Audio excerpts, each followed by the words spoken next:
রাস পূর্ণিমার চাঁদ। ভেতরে ভেতরে শুধু অস্থির পায়ের দাগ। পা নয়, হুবহু পাকা বাদামের পাতা খুব আলগোছে মাটিতে পড়েছে। সময়ে মাটির সার হয়ে যাবে। ঝাঁকড়া বাদাম গাছ, তার গর্ভে বাকলে লুকোনো ধন্বন্তরী। জ্বলছে প্রচণ্ড সব আগুনের চাকা। বাঘ এক এক লাফে পেরিয়ে চলেছে, সব কটা পেরোলেই নিরাময়। সব কটা কোনোদিন পেরোনো হয় না। চতুর্দিকে রাঙা অস্ত বেলা। এক ঝাঁক বন্টিয়ে আকাশ সবুজ করে উড়ে গেলে জ্বলে ওঠে চকমকি।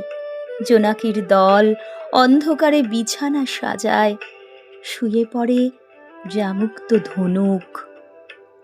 আর কখনো সে বাসি মাংস শুঁকেও দেখে না। সুন্দরী গাছের শুলো দাঁতে বিঁধে থাকে গোল রাস পূর্ণিমার চাঁদ, কখনো সোনার মতো, কখনো কমলা, শেষে লাল।